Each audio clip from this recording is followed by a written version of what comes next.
Hi, Prukalpa. Welcome to Live Mint and Head Office. So I would like to talk to you about your company, Atlan, which you are the co-founder of. And this is a remote working global startup, and you're a software products company. So tell me, how many employees do you have? A little over 100 now. A little over 100. And they're distributed in how many cities and how many countries? I think about 10 plus, I think now 11, 12 countries, over 40 cities. Okay, and what's the like smallest city and biggest city for me to get an idea? Smallest city, I don't know. There are like a bunch of towns. Like we have people who move to like work in the hills in North India. So, but to give you a sense of the kind of countries we're spread across the US, Europe, like which is UK, Turkey, Canada, India, of course, Philippines, Nigeria, Singapore, a whole host of places. Okay, so it's very unusual, I think, for a small startup to have so many cities and to be so distributed. So why do you want to hire globally? Could you tell me in a single line? I think it just democratizes the access to being able to hire amazing people, but it also democratizes opportunity, like in some ways. Like I think we have this value that we call one team, which is truly about like it shouldn't matter what experience or pedigree or age or gender or any of those things, and the ability to be able to literally hire from everywhere around the world. I think just creates it creates a space for anyone in the world who's doing amazing work to come join and be part of a rocket ship. So has attrition changed since you started hiring globally and moved to remote working?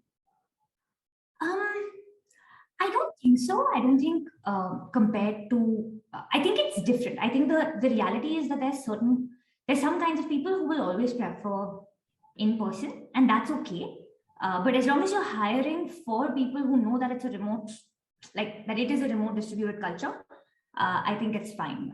So I wouldn't say so, but honestly, I don't know if we have enough data to really prove, right? Like we've only started like really being remote in the last couple of years, and and the pandemic has made most people work remotely. So we'll see, I think, is the answer. So you're not going back to the office full time anytime soon? I don't see how we can. But we'll likely actually create more like hub locations for people to meet up on Fridays, do things together in person. So we will try and build out hub locations, but we will always continue to be a distributed remote team. And 3 words to describe remote working at Atlan. Home, documentation, lots of writing, very, very diverse. Okay. And one piece of advice for any company that's thinking of following this path?